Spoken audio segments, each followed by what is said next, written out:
தமிழ் உறவுகளுக்கு வணக்கம். முதலமைச்சர் விஜய் மக்களுக்கு ஏமாற்றத்தை தந்தார். முதலமைச்சர் விஜய் மக்களுக்கு ஏமாற்றத்தை தந்தார் என்ற தலைப்பில் இந்த காணொளியை காண்கிறோம். தமிழ்நாடு முதலமைச்சராக நடிகர் விஜய், ஜோசப் விஜய் இன்று காலை பொறுப்பேற்றார். அவர் பொறுப்பேற்றவுடன் அமைச்சர்களும் பொறுப்பேற்றார்கள். பதவி பிரமாணம் முடிந்தவுடன் ஒரு சில கோப்புகளில் முக்கிய கையெழுத்திட்டார்.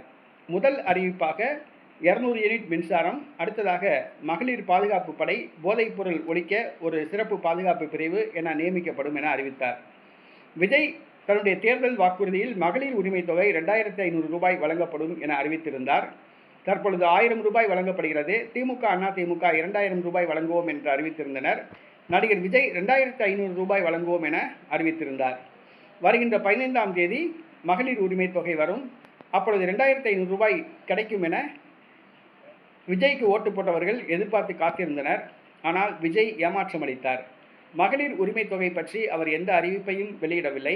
200 யூனிட் மின்சாரம், அதை மட்டும் இலவசம் என அறிவித்தார். இது அவருக்கு ஓட்டு போட்டவர்களுக்கு ஏமாற்றத்தை கொடுத்துள்ளது.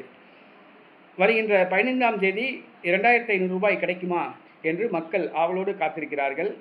விஜய் அதற்குள் முடிவெடுத்து என்ன சொல்லப் போகிறார் என்பதை நாம் பொறுத்திருந்து பார்ப்போம்.